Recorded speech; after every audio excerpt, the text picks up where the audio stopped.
seated. Well, good morning, ladies and gentlemen. That wasn't the weekend. We're ready to get to work. Mr. Hilson tells me he's got about a half dozen witnesses he wants to call today. So Correct. Let's get started. Yes, sir. The people of the state of Michigan call Sergeant Jim MacDonald to the stand. Please raise your right hand. You swear that the testimony you're about to give will be the truth, the whole truth, and nothing but the truth, so help you God. I do. Please have a seat. State your name for the record. James MacDonald, M-A-C-D-O-N-A-L-D. Good morning. Good morning, sir. Could you tell the jury what department you work for, please? I am with the Michigan Department of State Police. I have been for 28 years. I'm assigned to the Technical Services Unit. And as part of your role in the Technical Services Unit, did you participate in a number of these investigations involving, for example, the disappearance of Jessica Heeringa, the death of Rebecca Bletch, and the abduction of Madison Nygaard? I did, sir. Now, as part of that, your technical services, does that require a certain level of training and experience? Yes, sir. The Technical Services Unit is a support group. We provide support to investigators across the state in matters that are electronic or technical in nature for their investigations. And you've indicated that you've been with the state police for over 20-some years. Have you been assigned to this unit for that long a time? Been assigned to Technical Services for 22 years. Okay. And I would imagine, sir, in those 22 years, you've done a lot of analysis as it relates to cell phone records, for example. Correct. And I would assume also in those 22 years you've also worked in not only helping to collect video, but analyzing that video as well. Yes, sir. And also, I'm assuming in that 22-plus years, you've been qualified as an expert in courts across the state.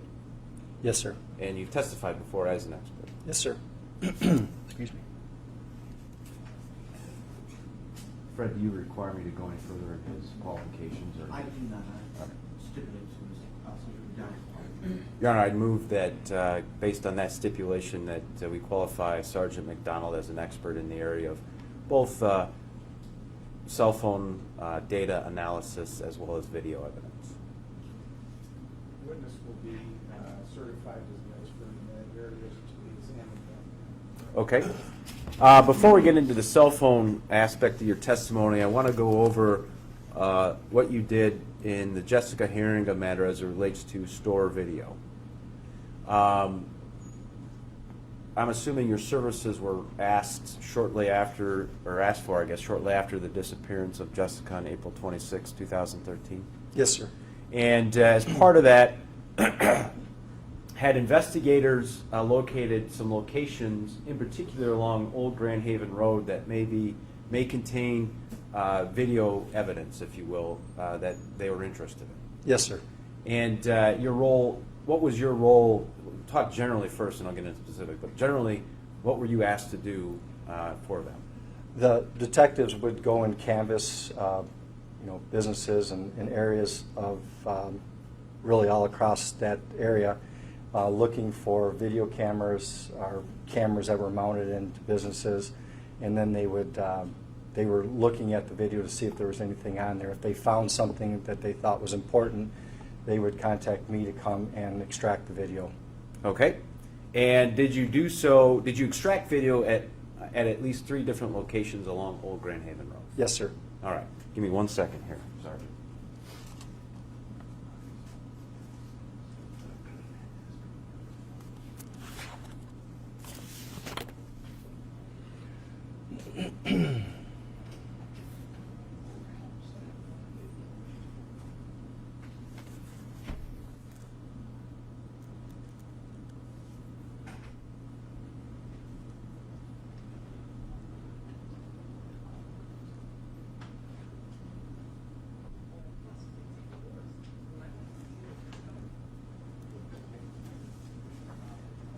Sergeant, I'm going to hand you what's been marked as People's Exhibit 189, 190, and 191. Those packets contain 3 different videos, is that correct? Yes, sir. From what locations? One was from May Consulting. Second was from the Homestead, Old Homestead, and the third was from Boyer Coin. And were those the 3 locations that you actually extracted video from? Those were 3 of many that I did, yes. Sure. But I guess, good answer to kind of a bad question. When we're talking along Old Grand Haven Yes. Road, were those the 3 locations that you were able to extract video from? Yes, sir. Okay. Your Honor, I move for the omission of 189, 190, and 191. May I have just a moment, Your Honor? Thanks.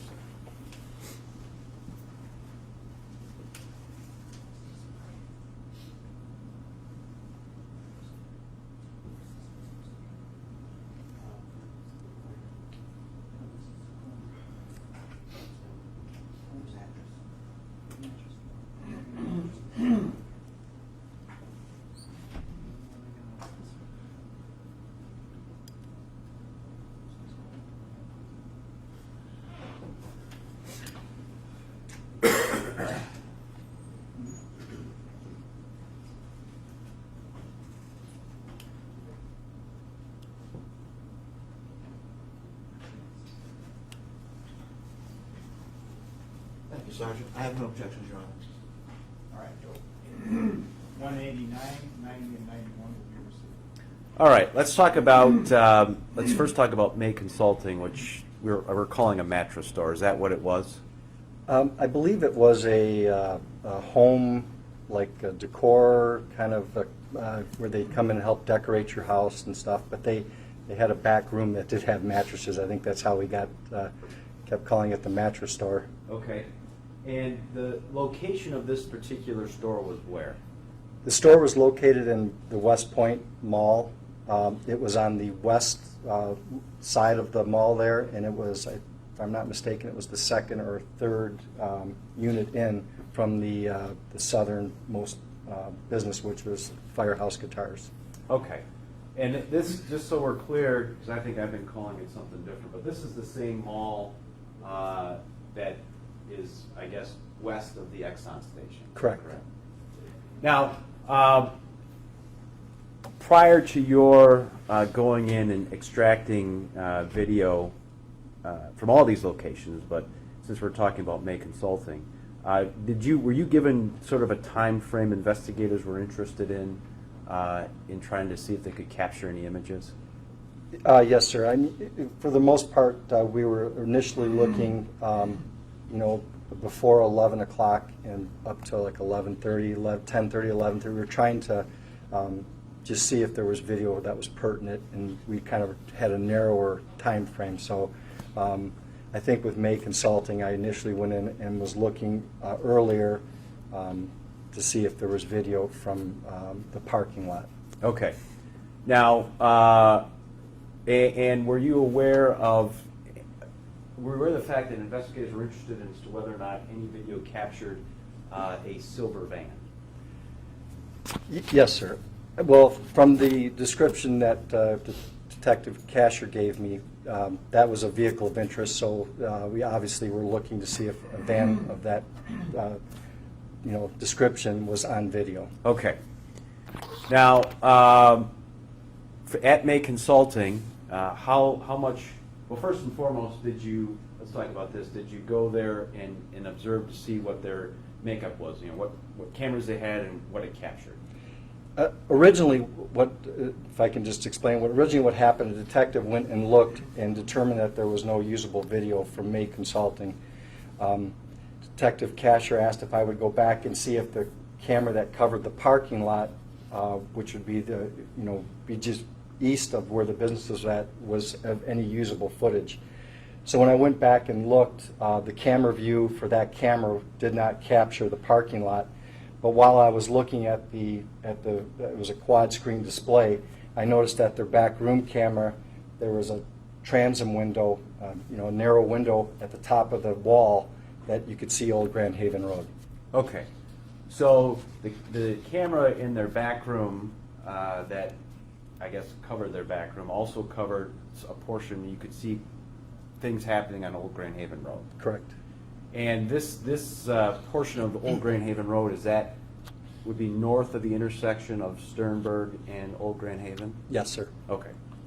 So, and how much, how much video from May Consulting did you collect? I captured approximately an hour of Okay. a video from May Consulting.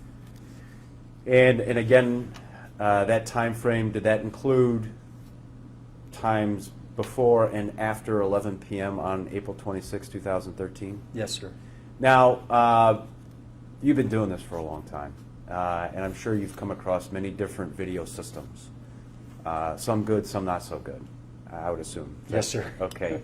And in particular, I want to talk about the time clocks on video systems. In this particular case, were you able to determine whether or not the video time clock on the May Consulting video, was it accurate, not necessarily to the minute, but at least had the close enough proximity to hour and minute? I did. So if I can explain. Yes, please.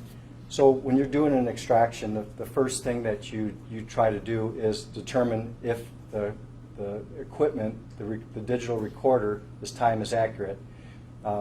Because so many people are buying and deploying their own equipment, sometimes they don't understand how the menu works, and sometimes they don't set the clock, or if there's a daylight savings time change, the clock will be at the right time at part of the year and then the wrong time part of the year. So one of the first things I do is I compare my cell phone clock to what the clock is on the DVR.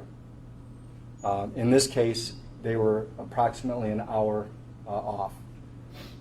My clock was, for example, would have been at 10 o'clock. The DVR clock was at 9 o'clock. Okay. And so I'm assuming you factored that in when you collected that hour's worth of video in order to capture the right time frame. Correct. Now, in that captured video, in that window of time, I guess, did you observe anything that might be of interest for investigators? Yes, sir. What did you see? Approximately, and according to the DVR clock, which was an hour off, at 22:0014, a vehicle matching a description of a gray van was proceeding northbound on Old Grand Haven Road. So I'm going to show you, or I'm showing you, I guess, what's marked as People's Exhibit 66. See that on your screen there? Yes, sir. Is this a captured image of that video that you observed? Yes, sir. Now, you indicated that the time clock of this image was 2200, essentially in some seconds. Correct. But that was an hour off. Correct. So it really was 2300. Correct. Okay. Now, did you also then go and take a look and collect any video from the Old Homestead bar? I did, sir. Now, Old Homestead is north or south of this video outlet? North. Okay, not video outlet, I'm sorry. The May Consulting. Thank you, May Consulting. So it's north of May Consulting. Correct. And were you able, and did you collect any video from the Old Homestead bar? I did. Now, can you describe for the jury, again, how much of that footage you collected? I don't recall which detective was with me, but there was at the detective's direction, we ended up offloading about an hour's worth of video from Old Homestead also. And again, did that include the time periods of interests? Time Yes. before 11 and after 11? Yes, sir. Okay. Now, again, given your experience with the video time clocks, what was the situation with the video time clock at Old Homestead? Their DVR clock in the real time were off by 16 minutes. So the real time, it was, for example, if it was 10 o'clock, they were actually 16 minutes slower, so it would have been 9:44. So. All right, and again, using that adjusted method, were you able to again capture the relevant time frames? In other words, before 11 p.m. and after 11 p.m. on Yes, the sir. 26th? All right. Now, in your observation of that video, did you find anything of interest for investigators? Yes, sir. What'd you see? I'm one of the camera views. It captured just a little portion of Old Grand Haven Road, and you can see a vehicle that matches the description of the vehicle, a gray van driving northbound on Old Grand Haven Road. All right. Showing you, sir, what's marked as People's Exhibit 67. These two still shots, is that capturing the image that you just testified about? Yes, sir. Okay. Now, the other important question I have for you, given your discovery from May Consulting and your discovery here at Old Homestead, the observation of the van at the Old Homestead, is that occurring before the van appears at May Consulting or after, from a time standpoint? Even factoring in the times, May Consulting is the first sequence of seeing this particular vehicle. So it was May Consulting and then Old Homestead. Okay. Now, Boyer Coin, did you collect video from that particular business? Yes, sir. And again, is this a business that's located on Old Grand Haven Road? Yes, sir. Further north of the Old Homestead. All right, so further north of Old Homestead. Again, I ask you the same question as it relates to the video time clock at Boyer Coin. How did it work in relation to your cell phone? The Boyer Coin's DVR was 20 minutes, or actually 21 minutes off to the plus. So if it was 2 o'clock real time, it was 2:21 and on the DVR. So the DVR was 21 minutes fast, essentially? Correct. Okay.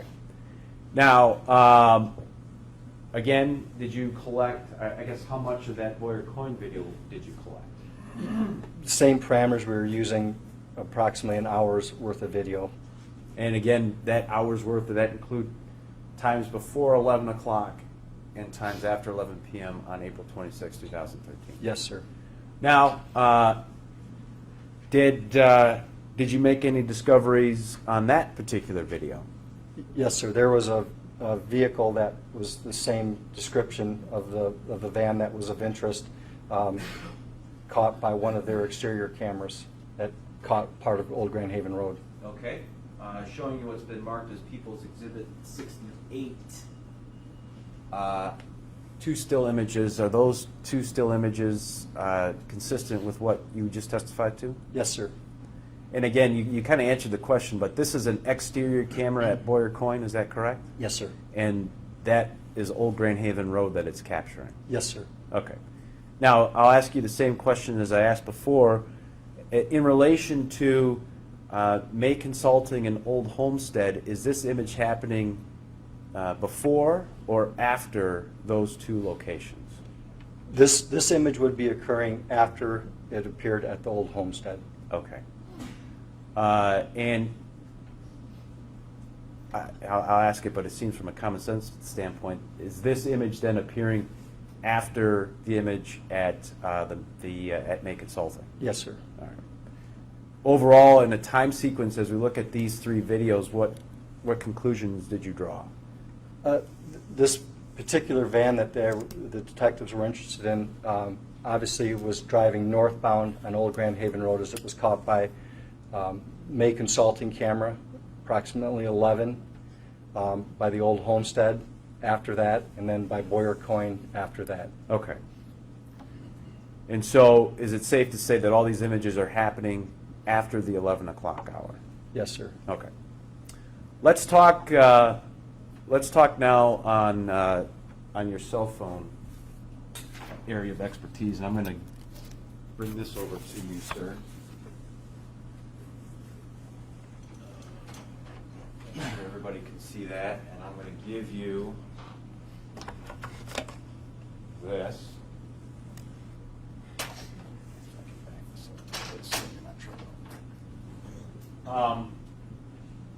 First and foremost, as it relates to this particular case, in order for you to do your work, do you require, well, you require some records, is that right? Yes, sir. What records of interest are you looking for in order that you can do your work? We're looking for the carrier records pertaining to the phone and the phone number that's assigned.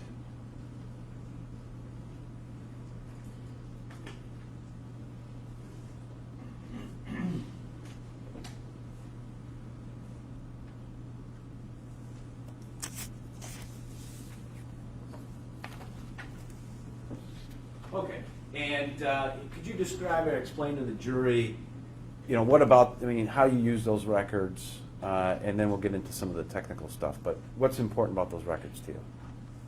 And I apologize if I get so used to saying things that sometimes you forget that when I say a carrier, that would be like your AT&T, your T-Mobile, your Sprint. They also sometimes, I might refer to it as a provider, so I apologize if I try not to be confusing. The records are what we're looking for from a particular phone number, give us a lot of information as investigators. Obviously, we get dates and times of calls. We get tower locations that the call was being made from and the sector. We get duration. We get calling party, who was either calling incoming or outgoing, who was calling whom. So there's a lot of valuable information for the investigator on those phone records. Now, on top of that, do you receive information called cell site data? Yes, sir. And can you describe for the jury what that is, please? The cell site data, depending on which provider or which carrier it is a list of all their cell phone towers in a particular area. So if we ask for a Detroit market or a Chicago market, they send us a list of all the towers that are in that market. And for your purposes, for investigative purposes, why is that data important? The data is important because the towers will show the area that the phone is using or in or utilized, what tower, what sector. It's kind of shows a little bit of a pattern. If there's a pattern, it'll show a multitude of things with the phones, if they're texting, if they're calling. And the towers have a lot of information that are very valuable to people that are doing analytics on them. Does that data help in location? In other words, determining where a cell phone is or where it's being used? Yes, records that are generated on the tower will generate, obviously the towers all have individual identifiers, but then there will also be broken into sectors. So you can take a record and determine from which side of the tower that the record was made. Yes, sir. Oh, thank you. Thank you. Yes. Now, in general then, and that's kind of why I drew or brought the whiteboard over for you to kind of explain to the jury about how a tower is made up and what you're looking at and how that information is valuable. So May I? you may, please. For this particular carrier, this is a AT&T for these set of records. And what they do is when they send me the records, or they send the detective and he forwards them to me, included, embedded in the records are GPS coordinates. The GPS coordinates are the location of where that tower is at. So we physically know we have a spot where the tower is located at. So if this is the center of the tower, so if you can imagine you're a bird flying overhead and you're looking down on the tower. And then this tower, what they'll do is they'll break it up into sectors. And these are for demonstration purposes. I'm not saying that this is how all towers are set up. This is just a demonstration. So this tower might be split into sectors like this. So if you imagine the center of the tower here, there's a sector, and a sector. And what's the importance of those sectors? I mean, why is that important? Well, your phone, when you turn your phone on, your phone sends out a signal to the tower, and it's trying to give the tower, the phone company is trying to give you the best service possible. So what they'll do, because there's a tower here, and say you're right in here someplace, but say there's another tower here that's got the same configuration, and this sector might give you better service. So if your phone here, it might want to affiliate there or affiliate to that tower. It really depends on a lot of different things, but with the phone, the environmental, the topographical, if there's some kind of interference with your phone, but it's going to look to give you the best signal. It wants to make sure you have service. Along those lines, as you talk about environmental, are there certain things that can disrupt the signal? Yes, absolutely. A phone, for all intents and purposes, is a radio. It's sending signals and receiving signals. There's nothing magic about that. And I'm sure we've all had the experience where you're in your car and your radio station just doesn't seem to get a really good, doesn't lock into the station. And you move 5 feet forward and all of a sudden it clears right up. Radio frequencies are the same way, especially when we're talking, that was very simplistic, but when we're talking with cell phones, it's trying to do a multitude of different tasks, and it's looking for the best signal at all times to try to give you that not only a phone call, but your text, data, whatever you're trying to do, it's always trying to give you service. Now, when you obtain raw records and you look at it, will those records tell you, like for example, if a call is received, where that call is bouncing off of? In other words, what tower your phone is using in order to get that best possible signal? Yes, if the detectives get a search warrant for phone records that include cell tower information, every single record that is generated is going to generate with tower information. It's going to tell you what tower and sector that the call was, or the text, or the data transaction was done on. Okay. I'm going to hand you what's been marked as People's Exhibit 192. What is that, sir?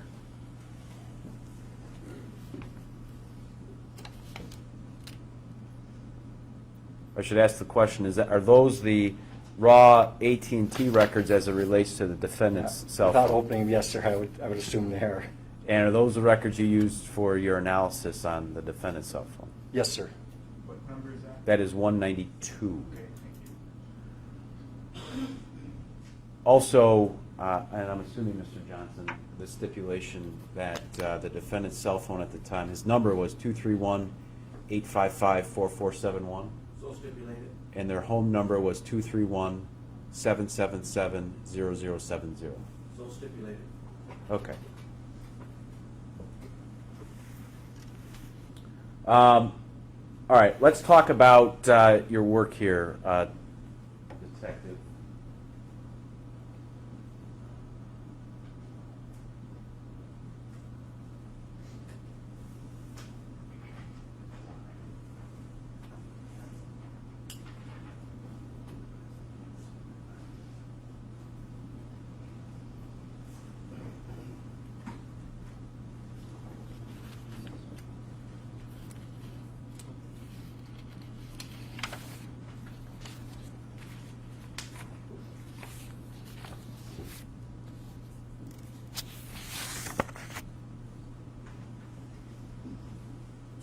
Thank you, sir. I'm going to hand you what's been marked here as People's Exhibit 193. What are we looking at here? This is a transaction off phone records that I plotted using a program that will give me basically a visual aid to show you where the call was placed, where the transaction took place. And this particular phone call was the early morning hours of 12:30 a.m. on April 26, 2013. Is that correct? Yes, sir. We had some testimony in this case that from the HR person from Herman Miller that the defendant took, which would have been his Thursday night into Friday morning off. Does this record indicate a phone call being either received or placed from his cell phone? Yes, sir. This is an outgoing call at 12:30 a.m. on the 26th, and it's the cell phone calling the home number. Okay, so this is a call from the defendant's cell phone to the residence. Yes, sir. And on the map here, the plotted, you've got 2 blue points. What do those represent? Those were areas of interest that the detectives had noted to me. One was 3038 Bailey, and the other one was 1842 South Sheridan. Now, on this map, you've got that kind of, I'll call red pie shape. What is that representing? That's representing the sector that from the tower that transaction was generated. So the point of the, it's not really it's not a triangle, a quote-unquote triangle, but I'm going to call it that for argument's sake. But the point where the 2 lines come together, is that similar to the center point of the tower itself? Yes, sir. That would be one sector off of that tower. So that if you want to call the pizza pie, the point of the pizza, that's where the tower would be located. All right. And your diagram is showing that signal is bouncing off of that tower? The transaction occurred in that sector where the red's at. Okay. And that encompasses the house at 3038 Bailey? Correct. Okay. And again, just so that I make sure that I get this correct, it's the defendant's cell phone calling his home? Yes, sir. Okay. All right. Now, let's talk about some of the other work that you did along on that particular day. 1 second here.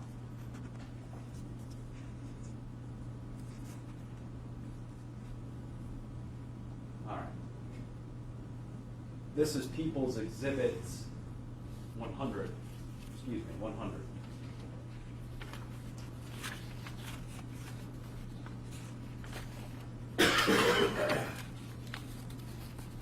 And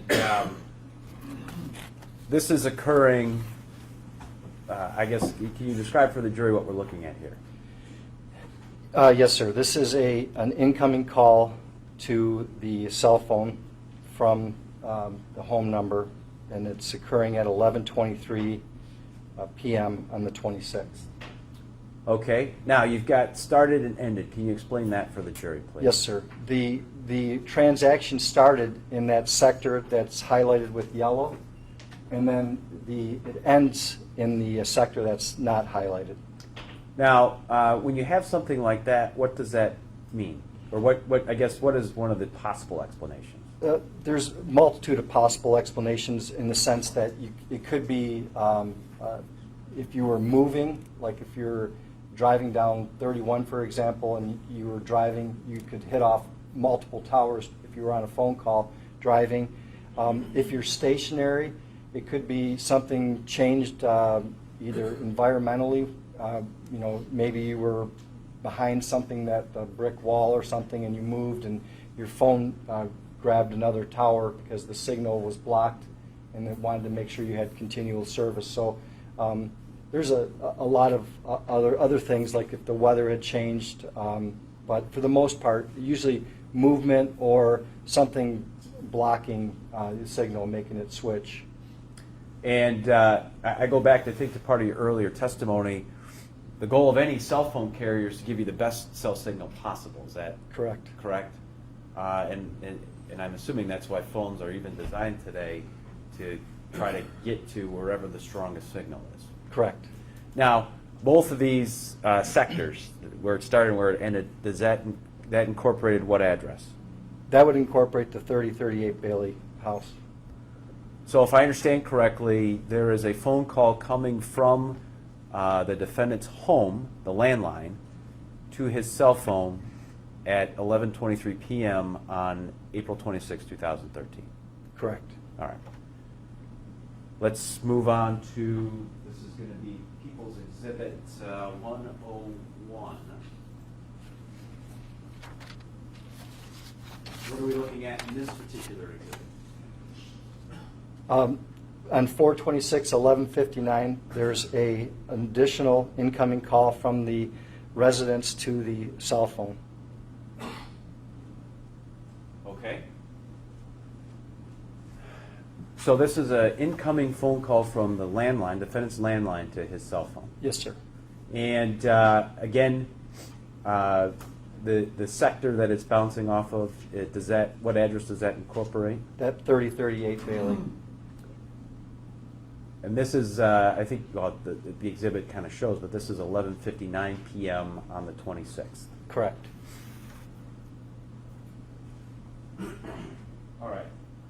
People's Exhibit 102. What are we looking at in this exhibit?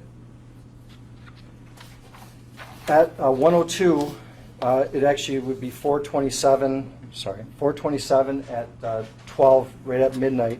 It shows an incoming text to the cell phone. And if I could just expound I upon was that. going to ask you if you could explain that, please. Because of the type of phone that this number was assigned to at the time, it wasn't a smartphone, it was a flip phone, a clam, some people time they call them. It wasn't as sophisticated as the smartphones that we probably all have now. So if you had missed a call and the person had left a voicemail message, or you just missed a call, because of the way this phone was set up, what it would do is the network would actually send a message to your phone and let you know that you've missed a call or you have a voicemail. So my system coded that as a text message. It's not a text message, it's a short code for letting that phone know that it missed either a call or has a voicemail message. Okay. So this is the second phone call from the defendant's landline to his cell phone on the 27th. Well, actually the third call, if you come. Well, this is a message from the network, from the provider to the phone, letting him know one of two things: either he missed a call or he's got a voicemail message. Gotcha. And again, the sector incorporates what address? It incorporates 3038 Bailey. All right. Okay. People's Exhibit 103. What are we looking at in that particular exhibit? Excuse me. At 427-1205, there is an outgoing call, meaning the cell phone is calling out and it's calling the residence. So outgoing from the defendant's cell phone to the defendant's landline. Correct. And the sector, if my memory serves me right, this sector is a little bit different than it has been in the other exhibits. There was one previous slide, sir, I think, where we had where the call started and ended in a different sector. Okay. This is the same sector that other call ended in. The tower, and that sector is pointed straight west. Okay, and I guess that's kind of what I was trying to get to. This particular sector is capturing everything from the point west to the lake, essentially. Probably not that far, but yes. In that direction, I guess. Yes, sir. All right, gotcha. And again, this sector incorporates what address? This would still incorporate the 3038 Bailey. All right.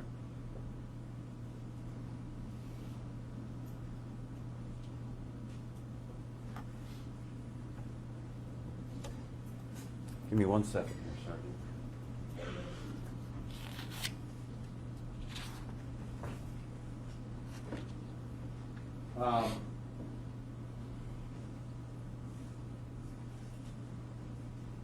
In your records, the next activity, from 12:05 a.m., were you able to determine what, if any, additional activity between that and the next phone call? The next activity transaction occurred at 427 at 3:47 p.m. So later that same day. All right, so from 12:05 a.m., was there any activity on the defendant's cell phone from 12:05 until that next call at 3:47? No, sir. None whatsoever. None. All right, what are the, various examples or reasons why that might occur? Obvious one is if your phone is off. Another one would be you just absolutely have no activity whatsoever.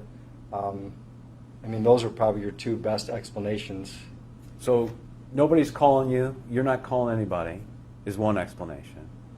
Or you shut your phone off. Correct. because I'm assuming, well, let me not assume, but let me ask you the question. If you turn your phone off, is it emitting any signal to let towers know where you're at? No, sir. You're essentially have turned your GPS off, so to speak. Correct. Okay.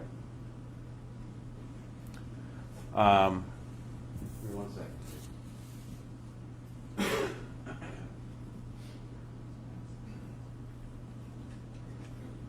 All right, I know we've already admitted. Judge, I would move for the admission of People's 192, which are the raw AT&T records of the defendant's cell phone. No objection. Did we admit 189? Yes, we did. Okay, I thought so. Yes, sir. 192 was received. All right. Also, I would move to admit People's Exhibit 193, which is the 4/26 of 13 to 12:30 a.m. Mapping. No objection. Received. And then exhibits 100 through 103. No objection, Your Honor. Received. All right. I have no further questions of this witness. Thank you. Good morning, Sergeant MacDonald. Start that one. Good morning, sir. Is this, you mentioned that if your phone's turned off, the GPS is turned off and it isn't emitting any signals, correct? Well, your radio, the frequency, the radio frequency is turned off. Okay. Some phones have GPS. All of them now do, but that's function of the phone on or off. Okay.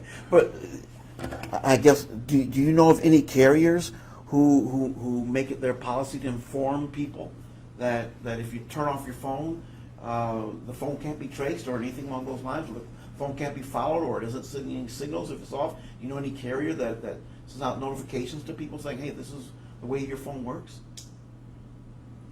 I'm In other not words, sure. this is not common knowledge, is it? People don't, I mean, based on your experience, do people, and when you talk about what you do at the cocktail parties, do people know that if they just turn their phone off, that the phone can't be traced, or we don't know where it is? I think most people. You think most people know that? Yeah. Most people know if they turn off their phone, that they can't be traced? Yes. Okay. I have no further questions.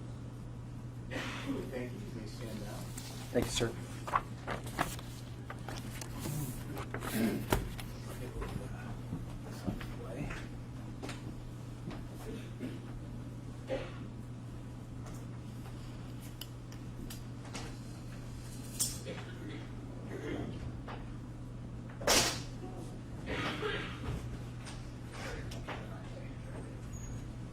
All right.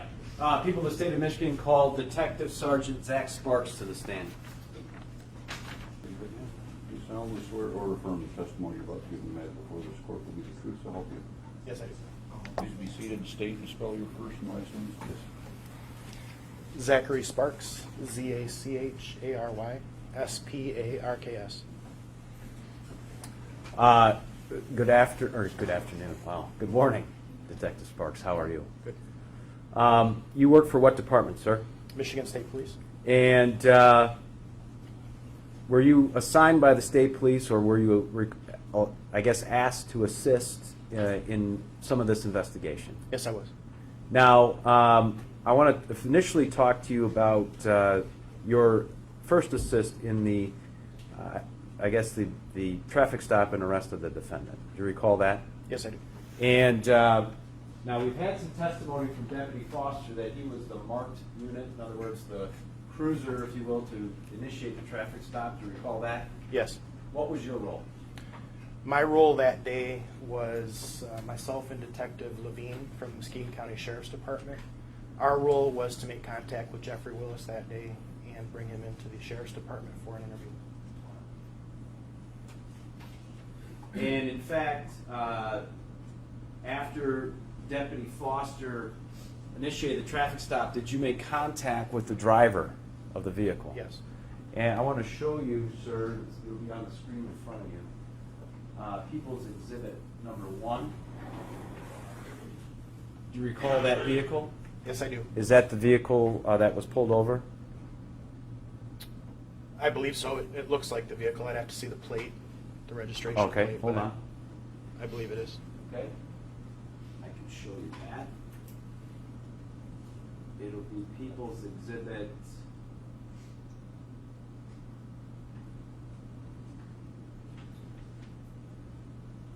People's Exhibit 77. Yes, sir. I do recognize that. All right, that's the vehicle that was pulled over? Yes. All right. And did you make contact with the driver of that vehicle? Yes, I did. And was there anybody else besides the driver in that vehicle? No. And who ultimately did you identify as the driver of the vehicle? Jeffrey Willis. And is he in court today? Yes, he is. Could you point him out, describe what he's wearing? He is on the, I guess, on my right-hand side of the defense table with a dark sport coat, red tie. Let the record reflect the witnesses identified the defendant. Thank you. Look the same or different that he did that day that you, Different. and how so? He's thinner. Thinner now or thinner then? Thinner now. He's lost weight since then. All right. Now, now you didn't take part in interviewing the defendant at that point in time, is that correct? That's correct. All right. Excuse me. I also want to talk to you about your role in this investigation as it relates to a house at 3038 Bailey. I recall being part of that. Yes, I do. And why were investigators interested in the Bailey house? I had been given information that day from other investigators that they had made contact with family of Jeffrey Willis, who had advised that he had control of a vacant home that was later determined to be 3038 Bailey. And was there, excuse me, was there some sort of familiar relationship to that residence? In other words, was it in his family? Yes. Who? The home had previously been owned by Lawrence Willis, who was the grandfather of Jeffrey Willis. Now, as part of that, let me pull up.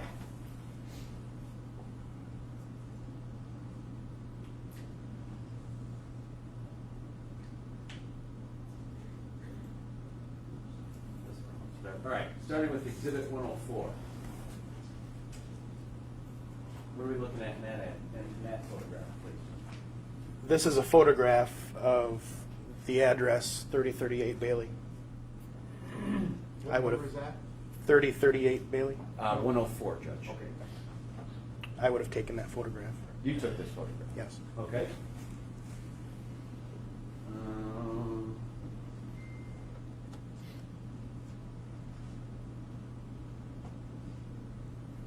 All right. Exhibit 105. What are we looking at here, sir? This is a trash can that was located in the detached garage of 3038 Bailey. And what, I guess, why are we looking at a picture of a trash can? Because when I was at the scene beginning the search warrant of 3038 Bailey, I was advised by another investigator that there was a gum wrapper, a green gum wrapper, that looked out of place in this trash can. All right. What, if anything else, did you discover? After observing the gum wrapper, I became more in tune to what appeared to be a piece of paper below that was also oddly out of place for the condition of the garbage. All right. Showing you what's been marked as People's Exhibit 106. What are we looking at in this photograph? This is the unfolded piece of paper that was located directly beneath the gum wrapper that was located in the garbage can. And in fact, sir, did you end up collecting that as evidence? Yes, I did.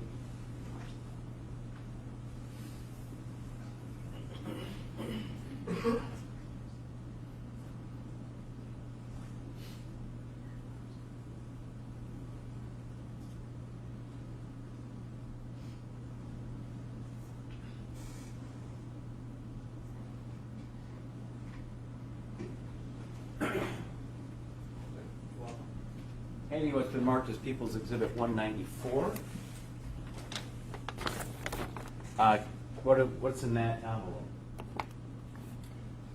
This envelope is an evidence envelope. It has my handwriting on it. I would have prepared this when I seized the note, which is listed as Part 1, a white paper note with black and red ink. And then also the green Trident extra care gum package is also included in this packaging. Would you mind pulling the note out, please?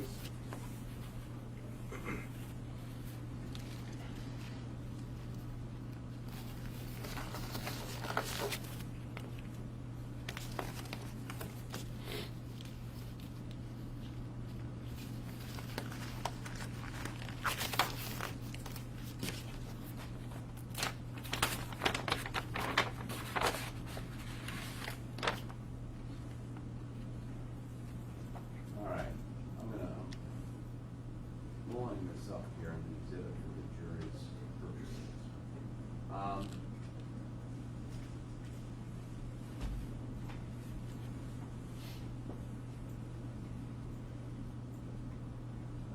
Okay. What, can you describe it for us, please, Detective? This paper note is crumpled and wrinkled, approximately 5 by 8 inches, and includes a list of various items written in black, red ink. There's an area on here where there's some pencil marks, pencil text also written on it. And it appears as though the note's broken down into 3 separate sections. Yes, sir. And the first section is labeled what? Clothes. Okay. And there's, I guess, various articles of clothing. Is that accurate? Yes, there is. In particular, the asterisk by underwear, what does that say? The third line, Third line down. Yes, sir. do you mind? Yes. The third line down right here is there's an asterisk mark. It says underwear. This appears to be an and symbol. Her panties. Okay. And the second, I'm curious too, is what the second to the last line in that section and the last line say. Here? Yes, sir. In here? Yes, sir.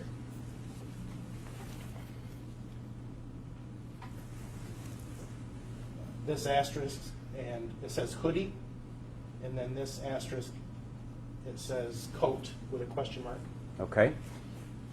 Now, below, in section number 2, or the middle section, I'll call it, that contains what type of information?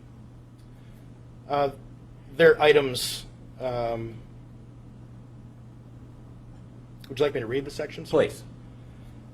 Starting at the top left. And again, these are all identified with an asterisk.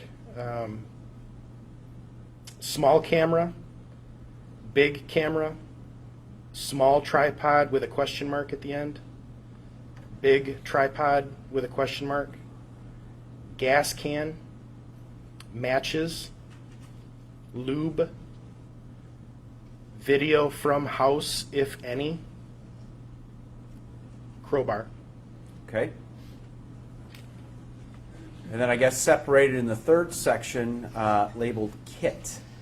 Would you mind going through that list, please?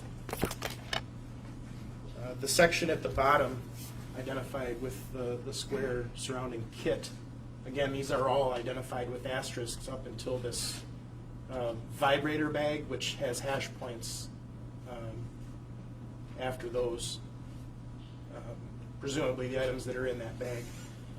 But it's the first item is identified with the number 2 in parentheses, 2 handcuffs and keys, restraint bar, hood,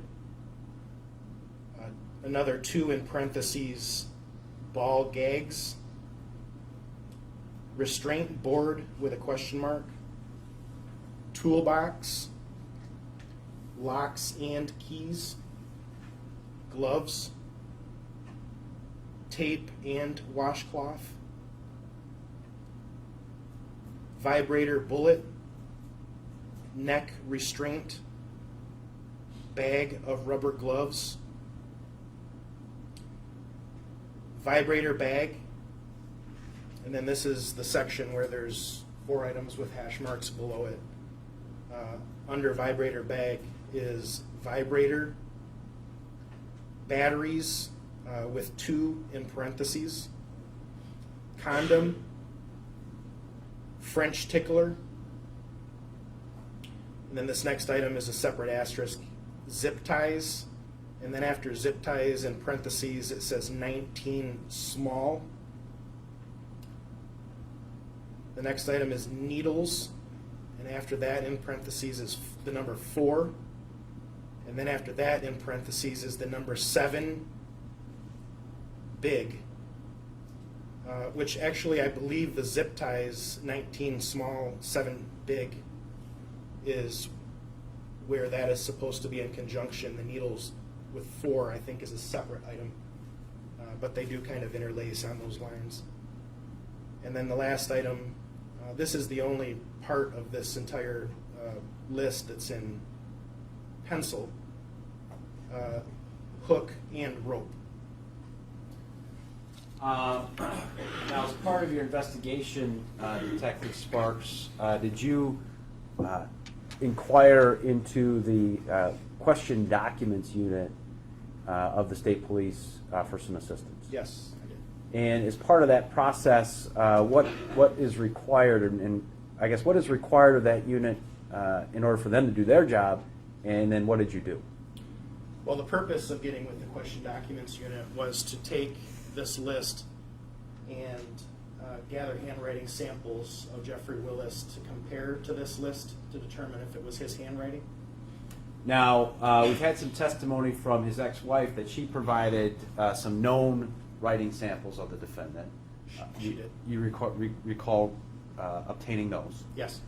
Now, the unit also requires, I guess, some test samples, if you will, from the defendant. Is that right? Yes. And did you obtain those? Yes, I did. How did you obtain those? A search warrant was drafted through the Muskegon County Prosecutor's Office and the court.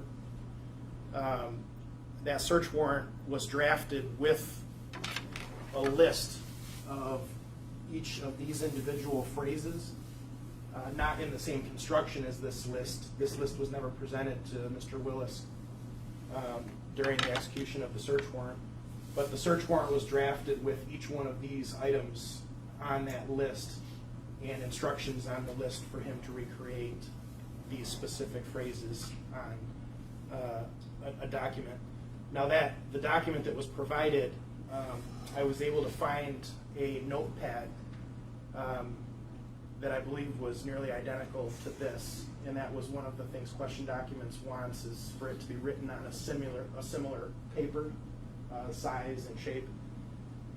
So I provided him a notepad, or I provided a brand new notepad that had never been used or written on. I provided him individual sheets where he wrote from the search warrant list each of these items, and he did that 30 different times. Okay, that was kind of my next question. That they require more than just one sample, is that correct? Yes. 30 different samples, or writing that particular list 30 different times? Yes. Okay. And you collected all that and provided that to the question documents unit, is that correct? Yes, I did. It was submitted through Grand Rapids Crime Lab and then forwarded to the Lansing question documents unit. Okay. Now, let's talk about some of the other observations that you made at this residence.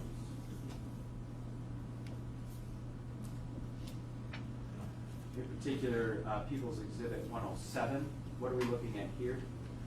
This is a photograph of, it's Captain Christensen's hands turning a key that's in a lock that was located on, I believe this was the rear door of 3038 Bailey. I would have taken this picture. These were all pictures that I had taken. Okay. So this was a lock, a padlock, if you will, to one of the entry points of 3038 Bailey? Yes. All right. People's Exhibit 108. What are we looking at here, sir? This is going to be the door that is on the east side of the residence. 3038 Bailey is on a north and south direction road. It's on the east side of that road. This would be the doorway, the rear doorway that's on the side of the house that's opposite of the roadway. Would be the east side of the house. Okay. People's Exhibit 109. What are we looking at here? This is going to be the south access door to the detached garage. Okay, so this is part of the garage. And again, I know we don't have a picture of it, but the keys open up that lock as well. Yes. Exhibit 110. What is this? I'd have to see the next picture, but I believe this is the front door of the residence, Okay. the west side of the house. Exhibit 111. More of a close-up, I guess. It's going to be, it's a continuation. It would be the next picture that I would have taken. It would be that same lock, and it would be that lock being opened with that key. All right. And these are all different padlocks, again, on the entry points, if you will, of the house on Bailey. Is that correct? Yes, there were 3 padlocks. They all looked the same, and they were all opened by a single key that was on a keychain Okay. relocated. Now, ultimately, did you get an opportunity to, I guess, take a look around on the inside of the Bailey Street address? Yes. All right, let's talk about that for a second. People's Exhibit 112, what are we looking at in this photograph? This is going to be a photograph that I would have taken of the basement to 3038 Bailey. Okay. People's Exhibit 113, this photograph? Again, this would be a photograph of the basement at 3038 Bailey. Those last 2 pictures would have been taken in a kind of a panning, where I took the first one and then I would have then taken that next one, overlapping the first one right next to each other. So the prior picture would have been to the right-hand side of that picture. Okay. Exhibit 114? Same basement location, and it would also be, again, another step to the left. The stairway from the basement, I'm standing on the landing just after walking down the steps into the basement area. The stairs would have gone up on this wall that is to my back, or that's behind where the photograph is being taken. All right. 115? This is a room, the stairway would come down right over top on the same wall. This is a room that's around the corner of the landing, which is over here. So the first picture I would have taken would have been looking right past this room, the first picture that was shown, and then looking across the basement in this fashion. And then this would be me stepping into the room and then turning to the right. It was a room that was off from the basement. That faces to the west. Okay. 116? People's 116? This is a picture of me looking back towards the north, and the landing where all the previous pictures were taken is right here where the steps are. The prior picture of that entryway, that's right here. And then this is where the water heater and the pictures across the basement were taken. This is the basement of 3038 Bailey. 117? This would be from standing in the same position of the prior picture. This would be me turning 90 degrees to the right and facing east. The landing of the stairs would be back over here to the left of that picture. And finally, 118. What are we looking at here? This is a picture of cleaning materials that were gathered by investigators and set in that area of the room prior to me taking the picture. What was the significance of collecting all that? It seemed unusual that there was so many cleaning materials gathered in one corner of the room. So if I understand it correctly, the white bottles are what? Clorox bleach. And then the Tide and the other boxes are what? The bottle is a Tide laundry detergent with bleach, and then there's 6 additional boxes of Tide with bleach powder. Okay. So all those containers contain bleach, essentially. At some point, they were all empty. It's a good answer to a bad question. Prior to them being empty, those containers had the component of bleach in them. In some fashion, whether it be Clorox bleach, or Tide with bleach. Yes, they were all identified as a product that included bleach. Okay, and you kind of answered, but did any of those containers either contain liquid or powder? The four, well, they were empty at the time that we were observing them. And that's kind of the question I'm looking for. When you collected them, did any one of those Clorox bleach bottles, for example, have any more bleach in it? No, they were empty. The Tide liquid detergent, did that have any detergent with bleach left in it? No. And I think it's 4 or 5 boxes of Tide powder, did any of those have any of the powder left over? No. They were all empty. Yes.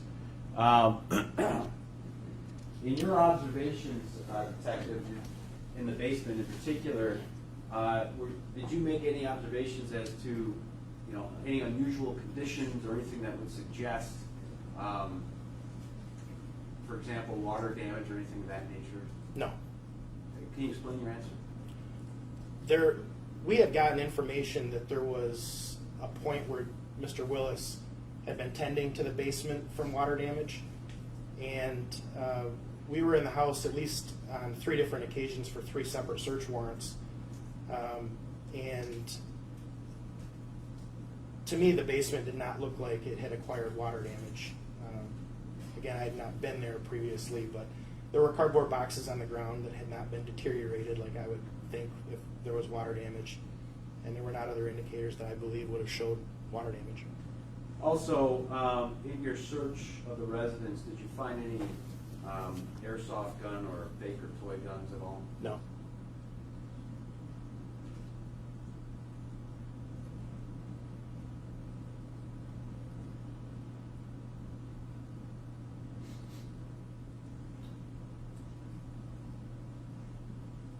Your Honor, first and foremost, I would move for the admission of People's Exhibit 1, which is the photograph of the van.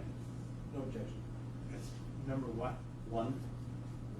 Number 1. Okay. And then exhibits 104 to 118, which are the photographs that Detective Sparks.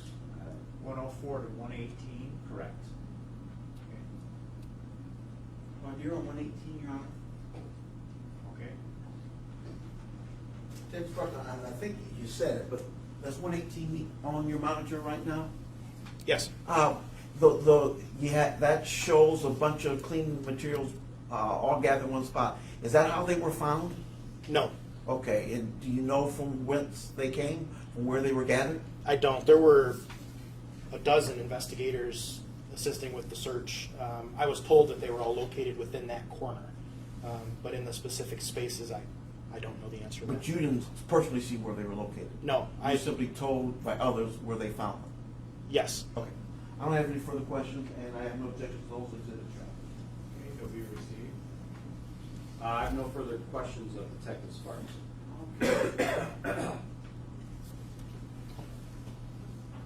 May I? You may. Okay. Since you've got the gloves on, let's start with that letter, then you can take the gloves off. The note that you found with the list. Do you recall what I'm speaking of? Yes. Can you pull that up? I think it's in that envelope in front of you. What is that? That exhibit.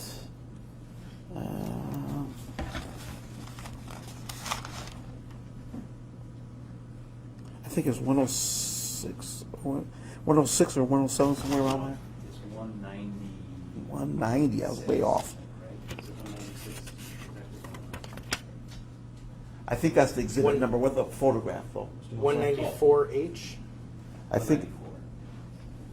Yeah, sorry, you're right. item number 96. There. Well, that's the one. Okay. I'm looking at the document now. Is that you have it on the monitor in front of you there? Yes. And it looks, is that the document that's in 196 that's in that manila envelope? Yes. Okay. Now, as I look at that, there are 2 horizontal lines drawn across that document. Is that as you recall? Yes. Okay. And did you put those marks on there? No, In fact, you didn't put any marks on there, did you? absolutely not. Okay. So you have, when you saw those, and in fact you read them differently, did you get the impression those were dividing lines between the lists? Yes, I believe they were. Okay. The other thing, I noted that there's blue ink, red ink, and pencil on that document. Do you recall? Yes. And if you don't, you pull it out there and take a look.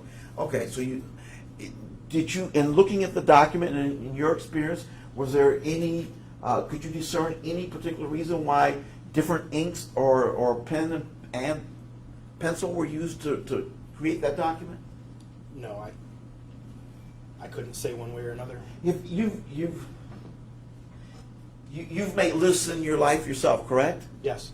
And on occasion, you'll write a list and you come back and might sometimes you use a different writing implement to continue a list or to add to a list or detract from a list. Maybe strike something out with a different object than what you started with. In other words, you might start with a blue pen and then you might have found a red pen and then you might have found a green pen and just keep making the list. Ever have that experience? Yes. Okay. So given what we have a list divided apparently into 3 parts. We have multiple implements used to make the list. Does that give you the impression the list was made at different times over time? It could have been. I don't know the answer to that. Yeah. Okay. Thank you. That list was found in that trash bin, Yes. along with that green wrapper, correct? Yes. And as I look at it, it looks like the bottom of that trash bin is dry, dirty but dry. Yes. Is that what you recall as well? Yes. Okay. Where was that trash bin when you located it? Or when it was located? I don't know if you located it or not. The one-stall garage, looking at the residence from the roadway, the one-stall garage is to the north or the left-hand side of the house, and it's set to the back, towards where the back door is, kind of even with the back side of the residence. When that garage door is open and it opened upward, the trash can was in and to the right near where the back garage door that was, the door was shown with the lock in a prior picture. It was near that door. Okay. And I asked all of that to get to this. It seems to me that trash can and whatever's inside it would have been protected from the elements so long it was in that garage. Is that correct? Yes. Okay. And you don't know how long that trash can was in that garage, do you? No. And did as far as you know, did anyone able to date how long that list and how long that wrapper was actually in that trash bin before it was discovered? No. Okay.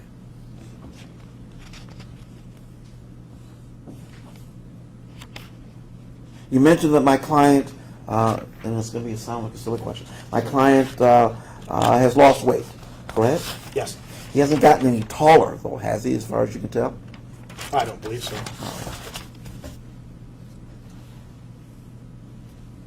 Okay. You mentioned that there was a search warrant, and that's why law enforcement was going through the home. Yes. 3 search warrants, in fact, I think you said. Yes. Okay, all right. And you also mentioned that you received information that at least at some point my client was claiming there was water damage in the basement, correct? Yes. How long before the search warrant did he claim the water damage occurred? I don't remember for sure. I believe it was back in that 13-14 time frame, but I'm going from some memory of conversations with investigators back in the day. That was nothing I was directly involved in.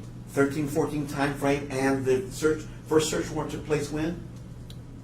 May 17th of 2016. Okay. So 13-14, 2 or 3 years difference? Yes, sir. Okay. Could we go back to exhibit, what was it, 115, please? Okay. There's some writing on the wall, some red writing on the wall. You see that back room there? Yes, I do. Did you ever get an explanation for what that was supposed to be? I have no idea what that is. Is it, you're a police officer of how many years? 22? That looked like graffiti of some sort, maybe gang graffiti of some sort? Could be. All right. Did you ever hear of the place being broken into? No, I did not hear that. Okay. But you found several padlocks on the door, correct? Yes. And that graffiti on the wall, correct? Yes. Okay. One moment, please.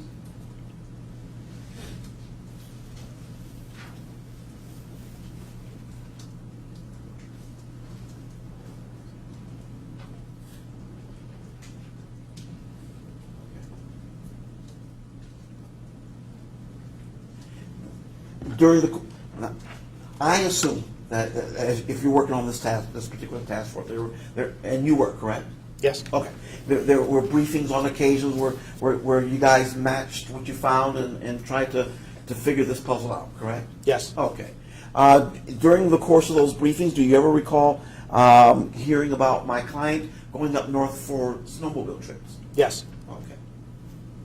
And is there anything, and that first, and you have the list in front of you, the first third of the list, is there anything incongruent, anything disparate from what's on that list and somebody planning for a snowmobile trip up north? Is there anything that says, hey, this shouldn't be on that list for that? Under the clothes section, Yes, sir.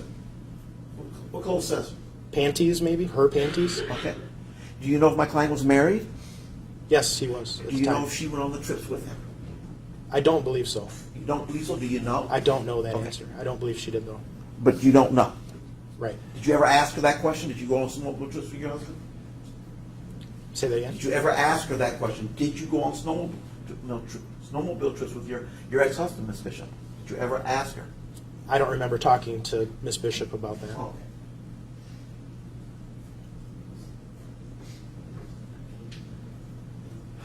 Have you ever heard of Yamalube? Yes, I have. What is if you know, what is Yamalube? It is a well, Yamaha sells different kinds of oils, lubrications for their snowmobile or off-road vehicles. Okay. And lube and gasoline are both on that top third of that list, are they not? Yes. You need gasoline for a snowmobile trip, wouldn't you? As far as you know? Do you have electric snowmobiles? I'm a snowmobiler, and I don't take gasoline on snowmobile trips. They take way too much gas for hauling gas of your own. Do you, when you get where you're going on your snowmobile trips, how do you fuel your vehicle to keep it going? Gasoline. So if you're going to a remote area where there are no gas stations and you want to go on a snowmobile trip, how would you keep your vehicle going? How would I? Yes, sir. I would pull over and get gas before I got to where I was going. No gas stations up there. You're going someplace so remote, no gas stations. Are you asking if he would take a gas can with him? No, I'm asking, you're saying that you don't take gas cans, and I was wondering, how will you keep your vehicle going if you're going someplace where there's no gas stations and it's remote? How do you keep your vehicle going with no gas? I would plan on having fuel. Ah, thank you. One moment, please.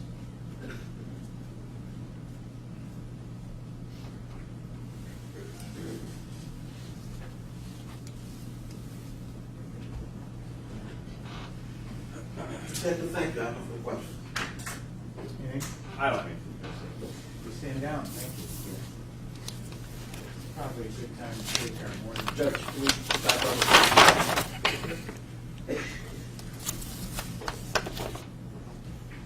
Okay, we'll take a 10-minute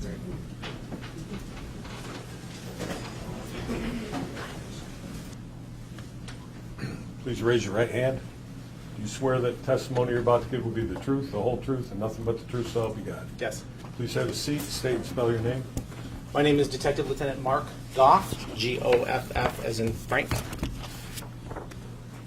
Good morning, Lieutenant Goff. Good morning. Who do you work for, sir?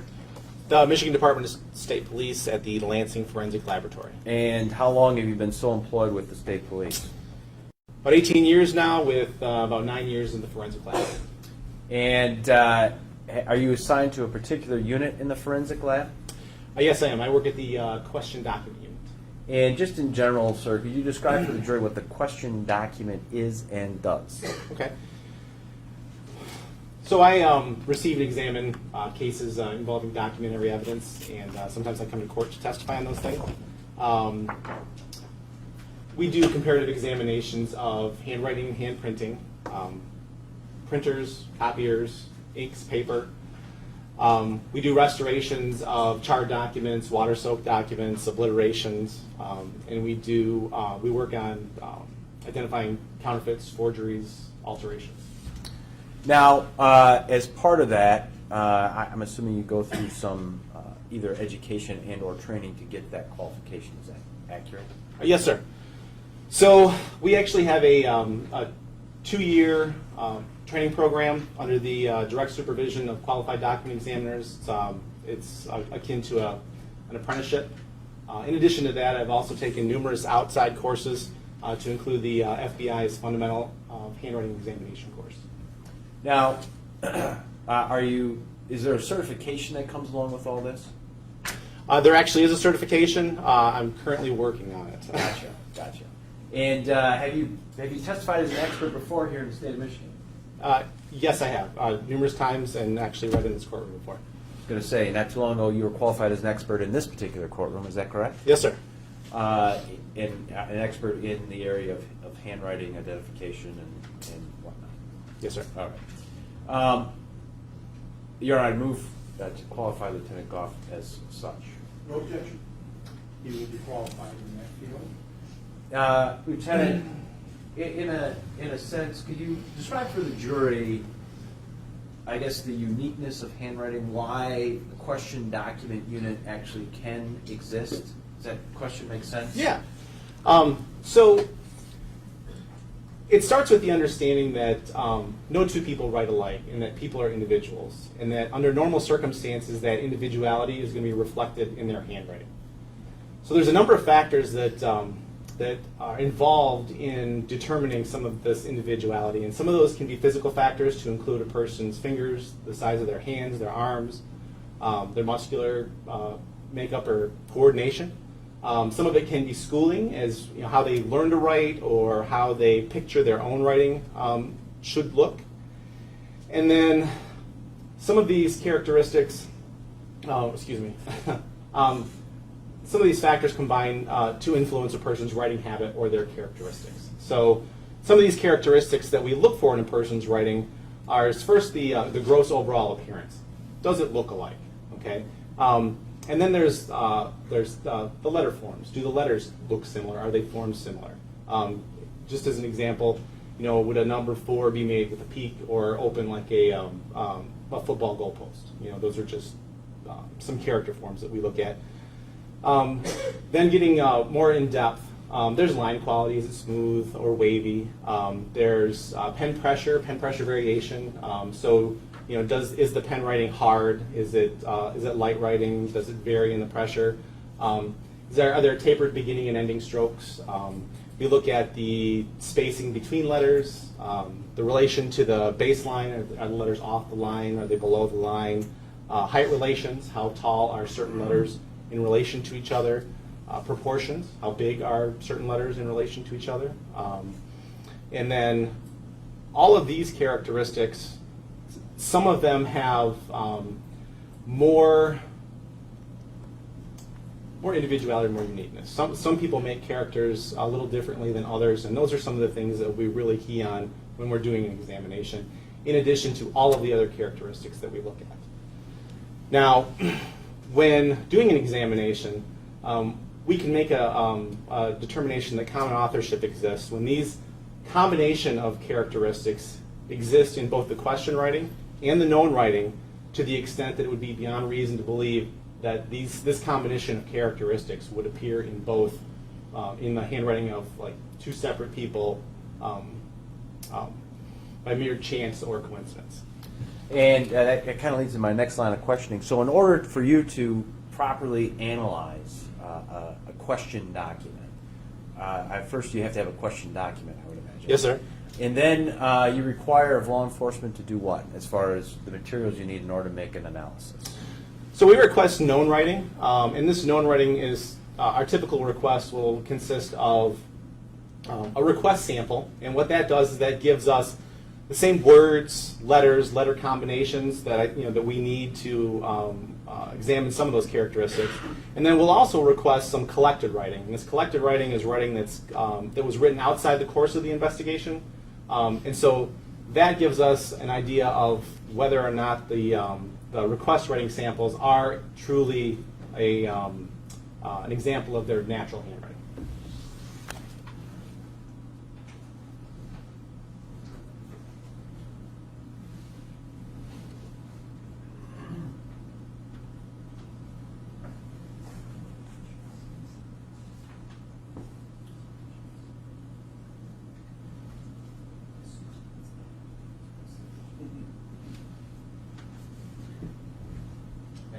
You're welcome.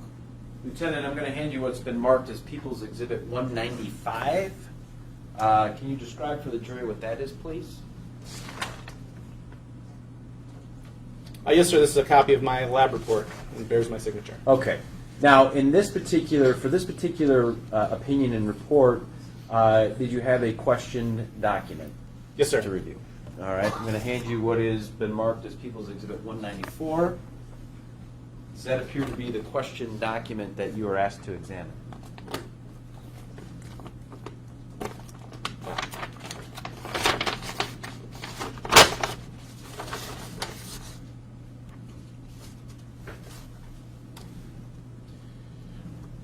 Yes, sir. It bears my designator of Q2 and lab number of GR16-2492 and my initials. All right. And were you also provided the other two items? Some known samples outside of some known writing samples of the defendant, Jeffrey Willis? Yes, I was. And we just had some testimony prior to you, but were you also given some requested samples? Yes, I was. And did they meet the parameters that you are required to have in order to make an analysis? Yes, they do. Now, based on your looking at the question document, the requested samples, and the known samples, were you able to come up with an opinion in this particular case? Yes, sir. What was that, sir? It is my opinion that Jeffrey Willis wrote the question writing on the Q2 document. Okay. And just so that we're clear on that, that's the small document that's contained in People's Exhibit 194. That's correct. Okay. That report, sir, that I offered to you that's 195, is there anything different about that report than the original that you submitted to the agency? No, sir. It bears your signature? Yes, sir. Your Honor, I move for the omission of 195, as well as 194. On here, Your Honor. Okay. As to 194, good morning, Lieutenant Goff. Good morning. A couple questions. In terms of your discipline here in handwriting analysis, are you aware of, or do you know the impact that suggestion plays in terms of what people write down towards their exemplar? In other words, you have a sentence that says, "I love dogs," and you have the person look at that and you have them write, "I love dogs" 30 times, correct? For example. It seems like there's two questions there. Okay, let's separate them. Let's separate them. Okay. I give you an example, and you want to check for my handwriting. Okay. And the line you want to check against says, "I love dogs." Correct. So you have me write out, "I love dogs" 30 times, correct? Yes. Okay. The question is, what impact does the suggestion from the original have on my handwriting? In other words, I'm looking right at what you want me to write. Does that have any impact as to how I end up writing? That influences me at all? Do you know?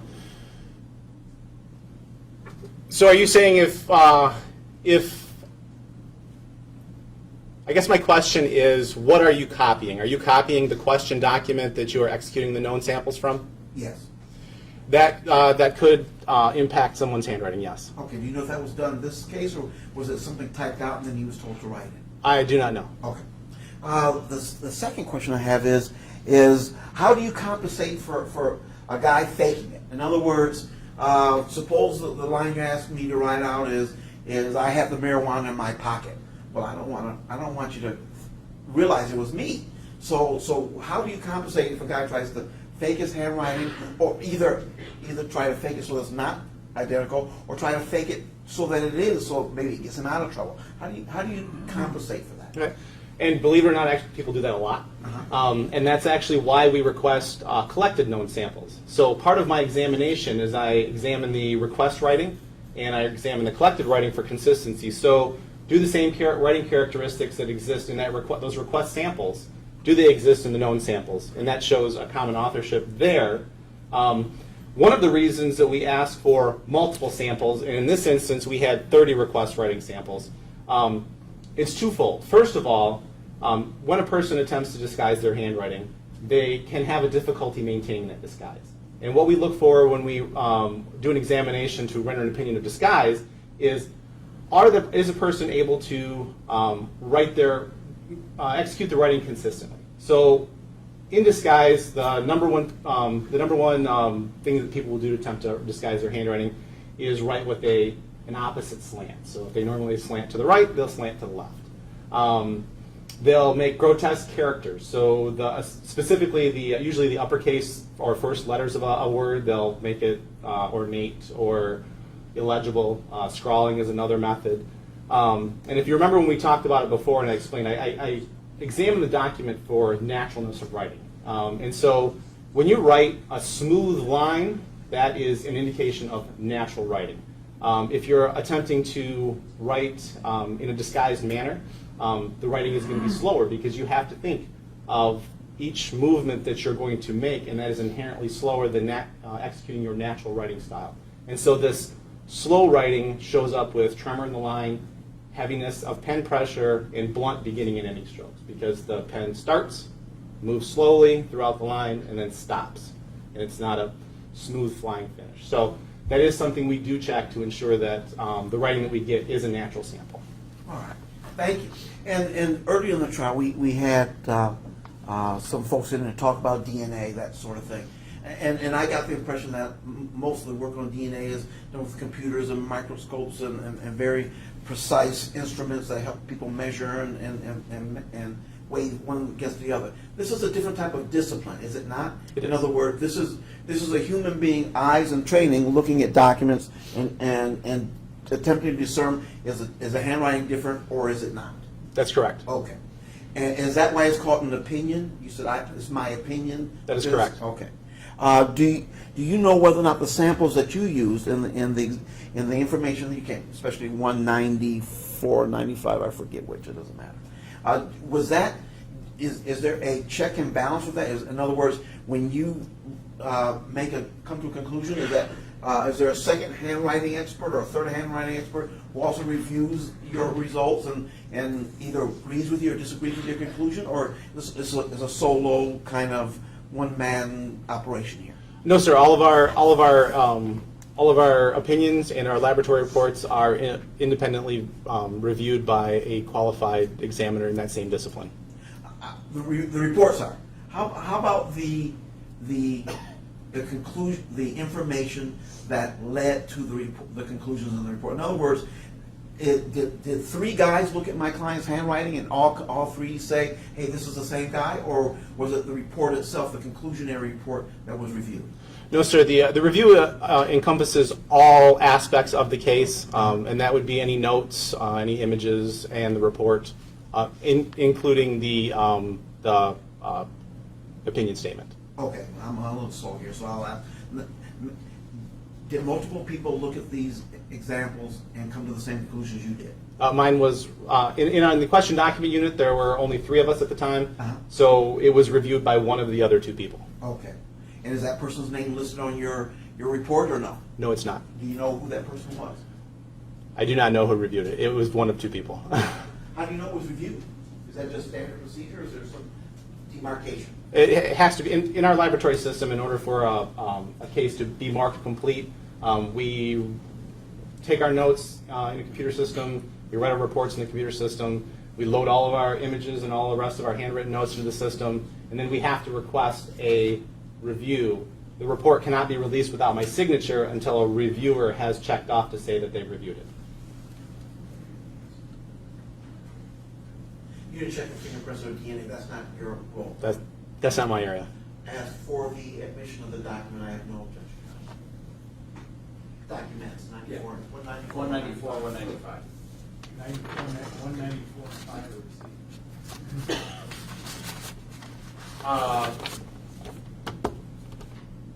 don't know if that was what here? It was. Okay, I just want to make sure. That being the case, the only thing that I would ask Lieutenant, I mean, I've obviously been doing this for 9 years. You've been qualified as an expert. Is there any question in your mind about your opinion in this case that Jeff Willis wrote that? No. No, sir. All right, thank you. I have nothing else on this witness, Judge. I have no questions, Your Honor. Thank you. Thank you. You may stand down. That's all I have for the morning, sir. Oh, okay. Well, we will take, can we start early this afternoon? Do you have your witnesses scheduled to come in? Like, could we start then at 1? I can probably arrange that, Judge. Okay. Can we start at 1:15? You mind? Yeah. Well, listen, we can start at 1. That's fine. All right. They'll be ready to go. Yeah, because I have sentences at 1:30. Oh, okay. So then we could get a witness in, get a break, and get a sentence. Yep, absolutely. So you heard our discussion here. We're gonna ramp up again here at 1 o'clock. Please don't discuss the case with anyone or among yourselves or do any media accounts of this, and we'll see you back here at 1 p.m. And then we'll be done this afternoon with Yes, the sir. witnesses. Yes, sir. Okay.